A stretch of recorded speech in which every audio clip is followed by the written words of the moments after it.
HAM adalah hak mendasar atau fundamental yang diakui secara universal sebagai hak yang melekat pada manusia. HAM bisa dikatakan universal karena hak ini dinyatakan sebagai bagian dari kemanusiaan yang setiap manusia atau orang pasti memilikinya, tidak peduli apapun warna kulit, jenis kelamin, usia, latar belakang budaya, agama, ataupun kepercayaannya.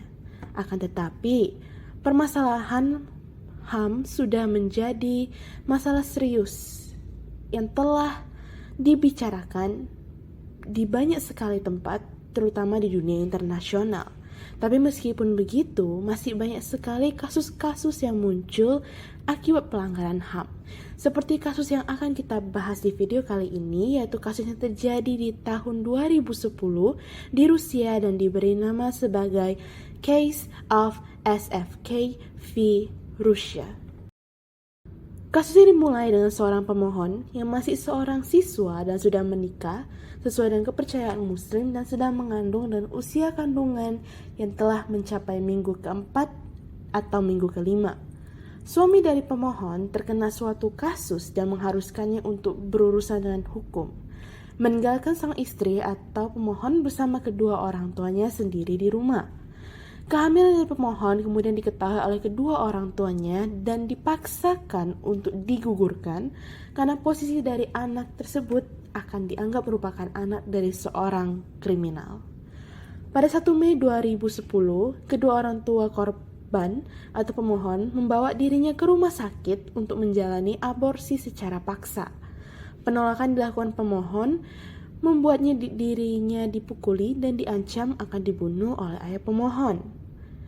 Akan tetapi pemohon tetap bersikeras untuk mempertahankan kehamilannya, bahkan meminta tolong kepada dokter dan perawat di sana untuk berbohong kepada ayahnya.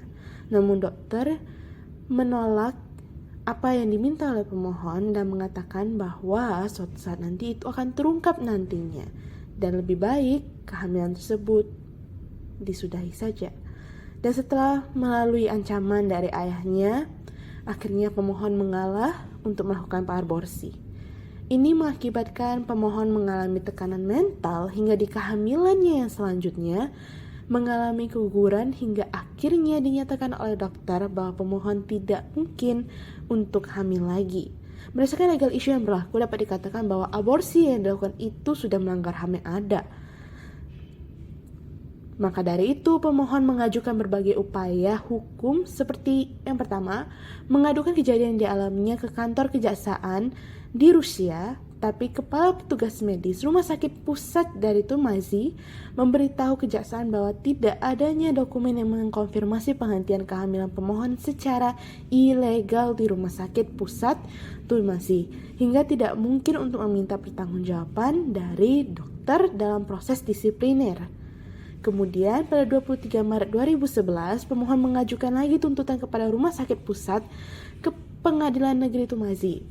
Pemohon meminta kompensasi atas kerusakan non-material yang sehubungan dengan penderitaan mental dan fisik yang parah akibat aborsi paksa yang dialaminya. Namun, Pengadilan Negeri Tumazi menolak gugatan pemohon karena dianggap tidak memiliki dasar atau bukti yang cukup. Hal ini dilakukan dengan mengacu pada bahan yang dikumpulkan oleh pemeriksaan penyidik.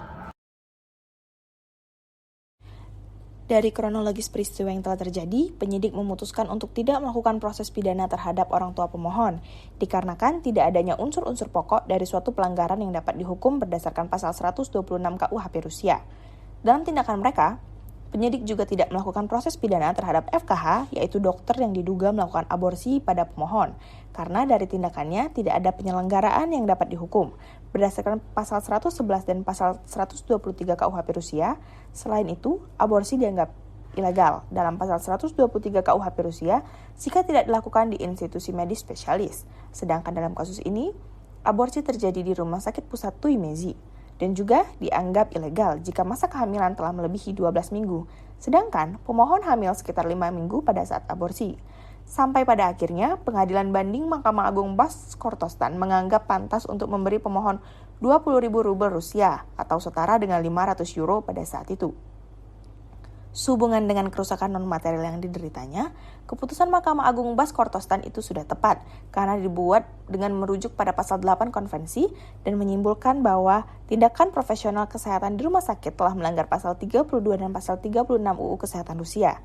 Jika kasus SFK di Rusia ini dibandingkan dengan kasus pidana yang terjadi di Indonesia, maka kasus yang dihentikan akibat kurangnya alat bukti yang juga tak jarang terjadi. Seperti yang telah kita ketahui, minimal harus ada 2 alat bukti yang sah menurut pasal 18 3 KUHP, alat bukti yang sah berdasarkan pasal 184 KUHP adalah keterangan saksi, keterangan ahli, surat petunjuk, dan keterangan terdakwa.